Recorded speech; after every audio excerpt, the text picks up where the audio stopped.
White doctor refuses to treat black woman who is shocked to learn she is the hospital's general manager.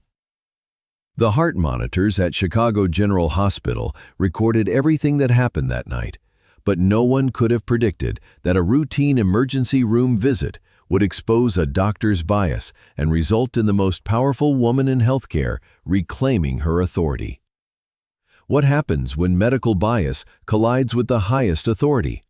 At the heart of Chicago's medical district, a doctor's assumptions would clash with a shocking truth powerful enough to reshape how healthcare is delivered in America. This is the story of a moment when healing, respect, and the most influential leader in medicine reminded everyone of the true meaning of saving lives. The fluorescent lights of Chicago General Hospital's emergency room cast their familiar, sterile glow over the bustling trauma center as the night shift began. Located at the heart of Chicago's medical district, the hospital was a colossal monument to modern healthcare. A 32-story building equipped with state-of-the-art medical equipment, research laboratories, and treatment facilities, serving over 2 million patients annually. Dr. Catherine Wells sat in her black sedan in the hospital's executive parking lot, reviewing 3-month financial reports on her tablet as she prepared to head to her office on the 31st floor. At 54, Wells embodied a rare blend of medical expertise and business acumen, having transformed Chicago General from a struggling municipal hospital into the flagship of the Midwest's largest healthcare network. Catherine's journey to this point had been extraordinary in every way.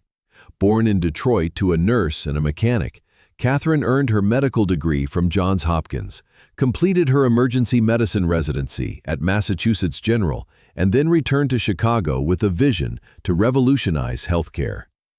Over the past 2 decades, she transformed the Chicago General Medical Network into a healthcare empire spanning 12 states, generating over $3.2 billion in annual revenue while maintaining her commitment to serving underserved communities. However, tonight Catherine was not there as the hospital's CEO.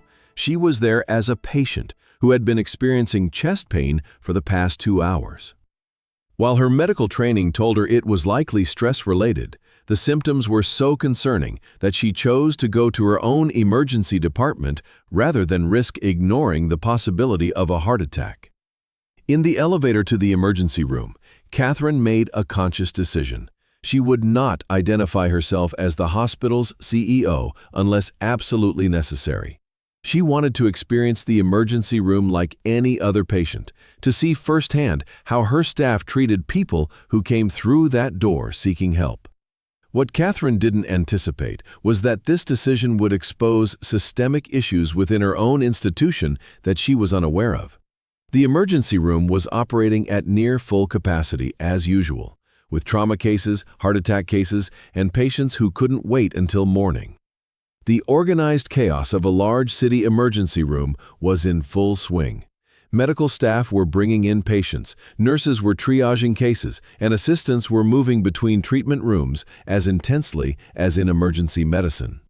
Dr. Michael Harrison was standing at the central nursing station, reviewing patient files and coordinating with the night shift doctor. 32-year-old Harrison was in his 3rd year of emergency medicine residency, had graduated with honors from Northwestern Medical School, and was known for his clinical excellence. His confident competence made him a natural leader among his colleagues, though some had occasionally noticed a certain rigidity in his approach to patient care.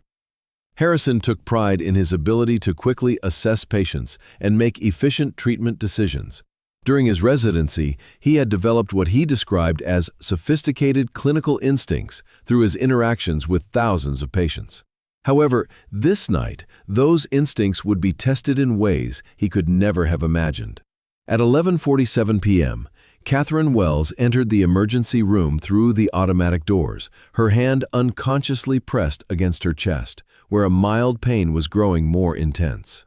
She approached the triage desk, where Sarah Martinez, a nurse with 15 years of experience in the emergency room, was admitting patients seeking treatment. "Good evening," Catherine said, her voice calm despite her discomfort. "I've been experiencing chest pain for about 2 hours. It's getting worse." Nurse Martinez looked up from the computer screen, and the expression on her face immediately turned professional and concerned. "How would you rate the pain on a scale of 1 to 10?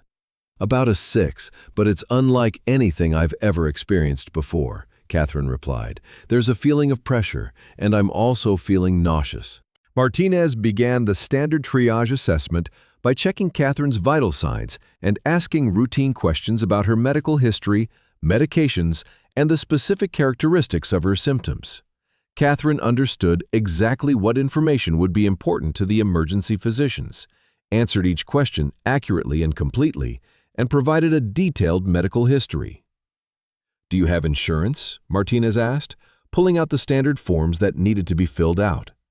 Catherine extended her health insurance card, which provided the same premium coverage as that offered to all senior executives of the Chicago General Medical Network. She watched as Martinez scanned the card and entered the information into the hospital's computer system, and noticed a slight change in his demeanor when he saw the high-quality insurance coverage. "Ms. Wells," Martinez said, using the name on the insurance card, "your symptoms definitely require an emergency evaluation. I'll take you to a room right away, and one of our doctors will examine you." Catherine was taken to Room 7, a standard emergency department treatment room equipped with cardiac monitoring equipment, intravenous access, and all standard emergency medical supplies. As she put on the hospital gown, she couldn't help but notice details about the room conditions and equipment maintenance that most patients wouldn't notice. Everything seemed to be in good working order, but she made mental notes about small improvements that could enhance patient comfort. Nurse Martinez returned to set up the heart monitor and establish an IV line, her movements efficient and professional. "Dr. Harrison will be examining you shortly," she said. "He's one of our senior residents and very experienced with heart cases." Catherine nodded and lay down on the examination table as the heart monitor began displaying her heart rate and vital signs. The familiar beep of the monitor was oddly soothing and reminded her of her emergency medicine training before she transitioned into hospital administration and healthcare management. 20 minutes later, Dr. Harrison entered the room with a chart in his hand and a stethoscope around his neck. After giving Catherine a brief glance, he turned his attention to the monitor screens and the initial nursing assessment.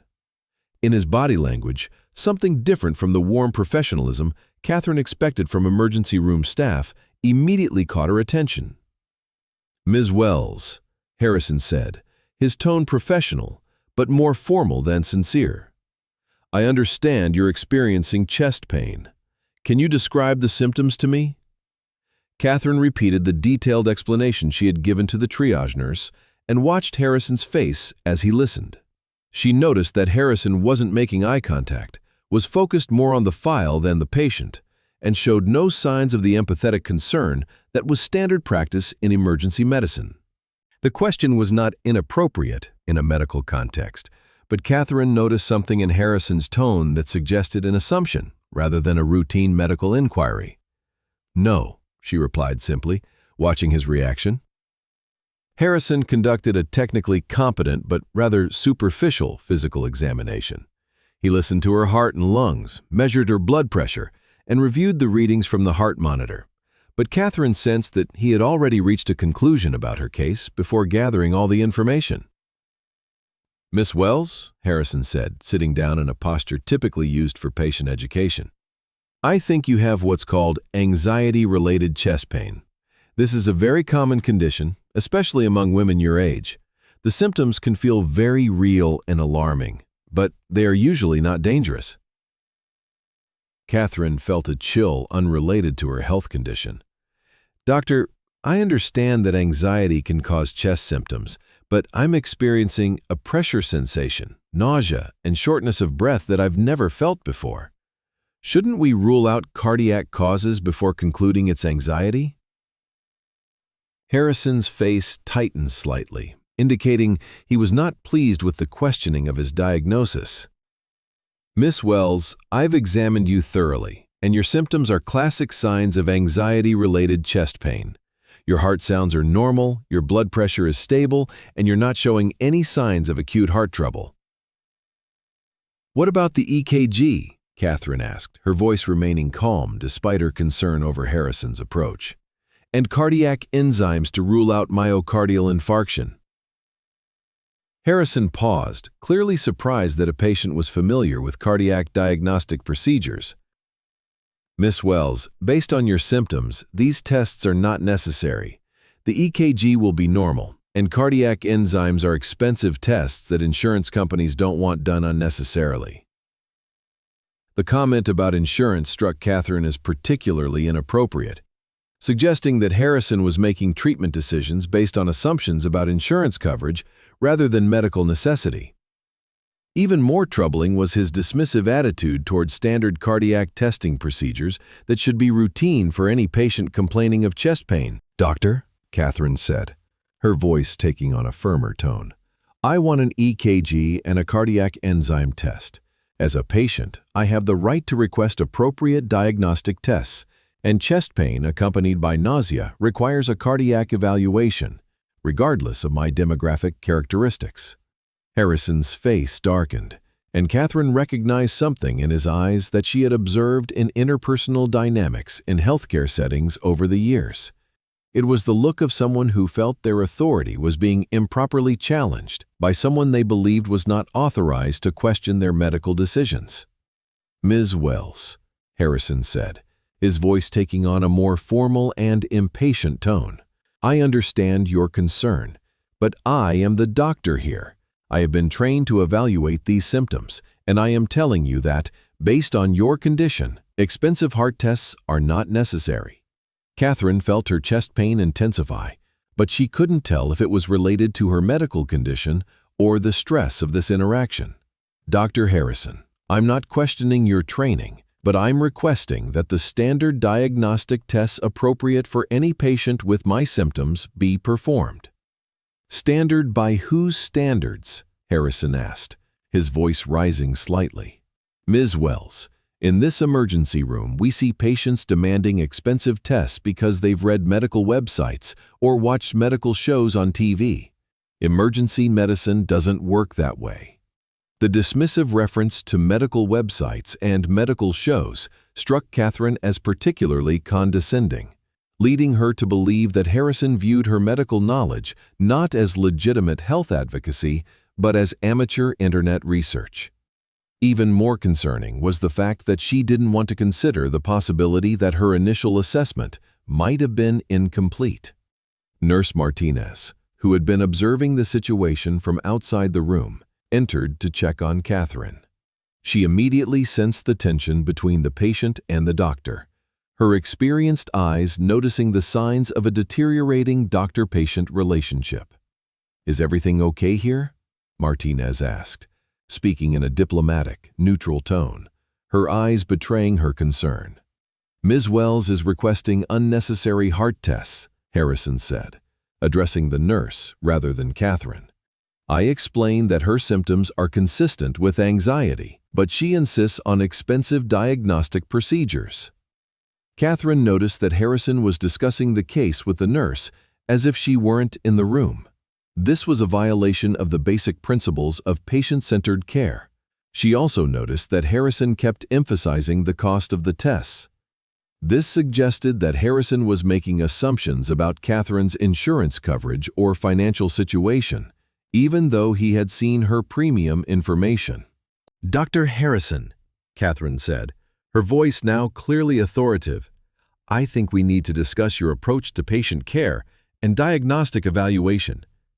Before Harrison could respond, Catherine's heart monitor began showing an irregular rhythm, immediately catching Nurse Martinez's attention. The experienced nurse quickly moved to check the monitor cables and assess Catherine's condition. Upon realizing the patient was experiencing a serious heart arrhythmia, she sounded the alarm. "Dr. Harrison," Martinez said urgently, "you need to look at this monitor reading." Harrison looked at the monitor screen, and his expression changed as he noticed the now clearly visible abnormal heart rhythm. The arrhythmia did not immediately pose a life-threatening risk, but it was certainly significant and required urgent evaluation and treatment. "Bring me a 12-lead EKG," Harrison ordered, his tone reflecting the urgency that should have been present from the start of Catherine's evaluation. "And get the cardiac enzymes, troponin, CKMB, and BNP." As Martinez efficiently carried out the orders, Catherine felt mixed emotions of both vindication and concern. The cardiac tests she had been requesting from the start were now being ordered as an urgent response to the symptoms she had been describing since her arrival. "Ms. Wells," Harrison said, replacing his previous dismissive tone with medical urgency, "we're going to run some heart tests to evaluate these rhythm changes." Catherine shook her head, but her expression suggested that she was considering not only her medical condition, but also the broader implications of Harrison's initial refusal to order appropriate diagnostic tests. Had she not defended herself, that is, had she not been a patient equipped to challenge his dismissive assessment, the heart attack would not have been diagnosed until it had become potentially life-threatening. The EKG results that arrived 15 minutes later showed clear evidence of heart ischemia requiring emergency intervention. Heart enzyme levels confirmed that Catherine had suffered a non-ST elevation myocardial infarction, exactly the type of cardiac event that emergency medicine doctors are trained to identify and treat aggressively. "Miss Wells," Harrison said, his face pale as he reviewed the test results. "It appears you are having a heart attack. We need to admit you to the hospital immediately and call the cardiology department for emergency intervention." Catherine looked at him steadily, her voice calm despite the seriousness of her condition. "Dr. Harrison, I want you to think very carefully about what's happening here. I exhibited classic heart symptoms, requested appropriate diagnostic tests, and you told me my symptoms were anxiety-related and that heart tests were unnecessary and expensive." Harrison opened his mouth to respond, but Catherine continued, her tone clearly that of someone accustomed to authority. "If I were a different patient, someone less capable of demanding appropriate medical care, I would have been discharged from this emergency room without a potentially fatal heart condition being diagnosed and treated." Blessings hung between them, laden with meanings that went far beyond this single patient consultation. Harrison was beginning to realize that this was more than a case of delayed diagnosis. It was a fundamental challenge to his approach to patient assessment and care. "Dr. Harrison," Catherine said, reaching for her phone. "I think it's time to meet some people who need to understand what happened here tonight." As Catherine dialed a number, Harrison felt a growing sense of unease. Her demeanor, her familiarity with medical terminology, and now her confident manner in calling others into this situation indicated that this patient consultation was about to become far more significant than he had anticipated. "Dr. Rebecca Foster," Catherine said into the phone, her tone clearly taking on an authoritative tone. "this is Catherine Wells. I need you to come to the emergency room immediately. There's a situation that requires an urgent administrative review." Harrison's face paled as he realized Catherine was clearly addressing someone in authority at the hospital. Dr. Rebecca Foster was the chief of staff at Chicago General Hospital, and the fact that this patient was speaking to her in such a candid and authoritative manner began to paint a terrifying picture for Harrison. "Yes. Catherine continued, her eyes fixed on Harrison. I am currently in the emergency room, and I have experienced a critical diagnostic protocol error requiring immediate intervention." When Catherine finished speaking, Harrison froze and began to quickly process the meaning of what he had just heard. The patient he had sent, the woman who had attributed her symptoms to anxiety, the person who had refused the appropriate heart test request, was apparently connected to the hospital's upper management in a way that could ruin his career. "Ms. Wells," Harrison stammered in a voice slightly louder than a whisper, "I didn't know who you were." Catherine looked at him with a patient yet sharp gaze.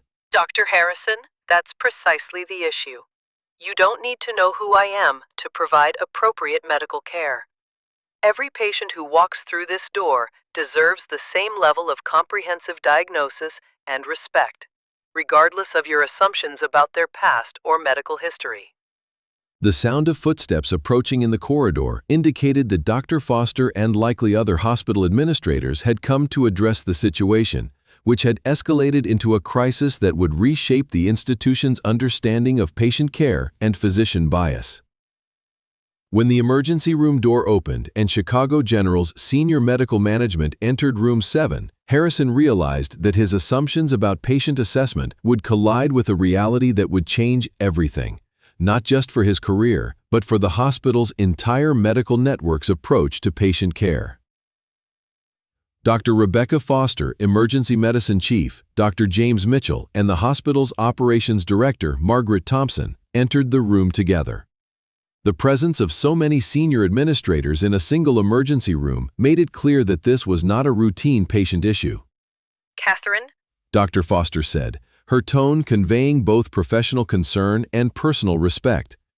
What is your current condition? Is your condition stable? Catherine nodded toward the heart monitor, which was showing a more regular rhythm after the appropriate heart medication had been administered. She's stable now, Rebecca, but we need to talk about what happened during my initial assessment. Harrison watched the conversation with growing concern and finally realized that the patient he had sent was not only connected to the hospital administration, but was also being treated with obvious respect and sincerity by the chief physician. Dr. Harrison. Dr. Foster said, turning his attention to the assistant doctor with an expression that promised serious consequences. As I understand it, you were the attending physician for Ms. Wells during the initial evaluation.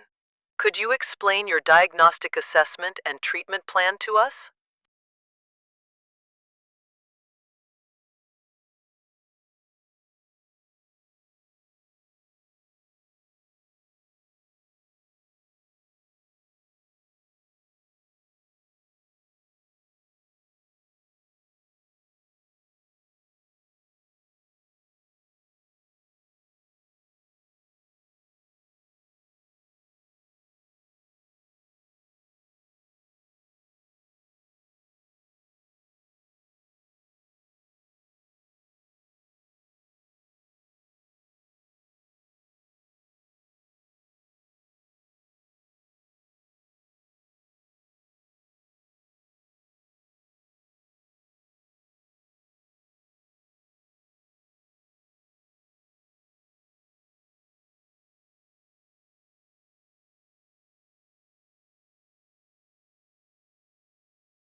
As Harrison processed what he had just learned, the room fell into complete silence.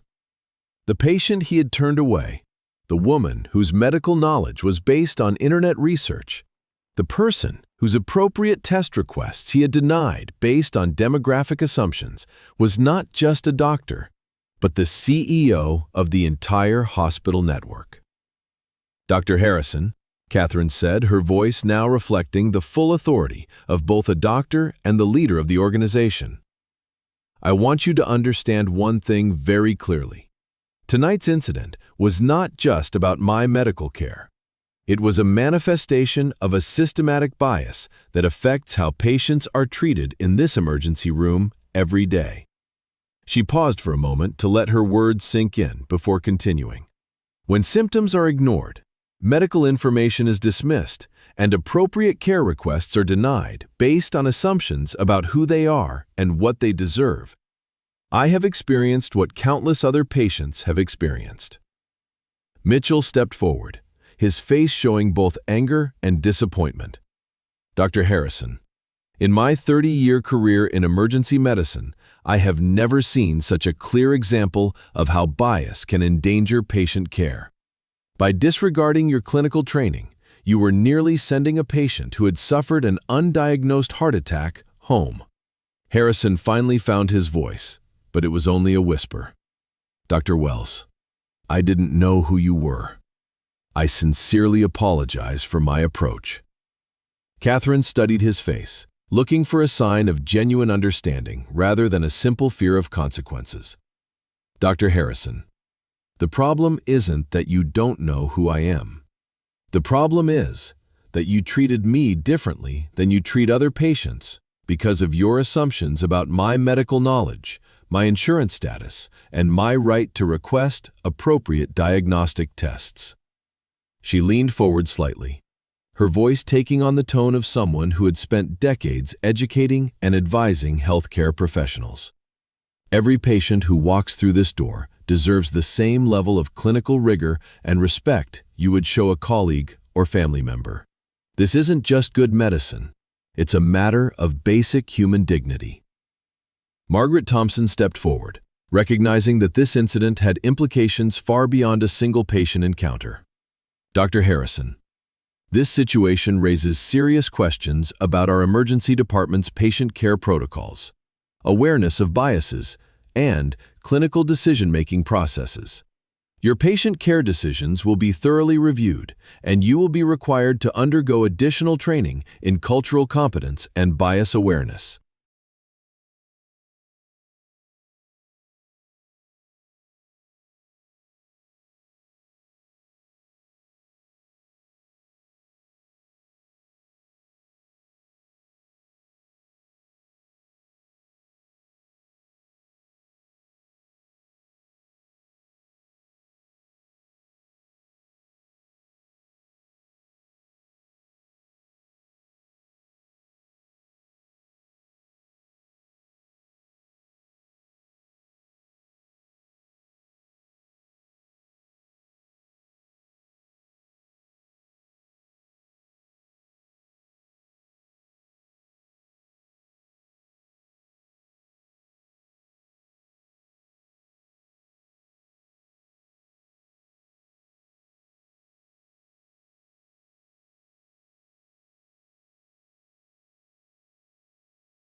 The article briefly mentioned the emergency room incident, describing it as a personal experience that triggered broader institutional change and reminded the healthcare sector of its fundamental obligation to provide equal care to all patients. Catherine's experience that night led to the establishment of the Catherine Wells Health Equity Institute, a research and education organization dedicated to eliminating biases in medical care and ensuring that all patients receive appropriate treatment, regardless of their background, appearance, or perceived social status.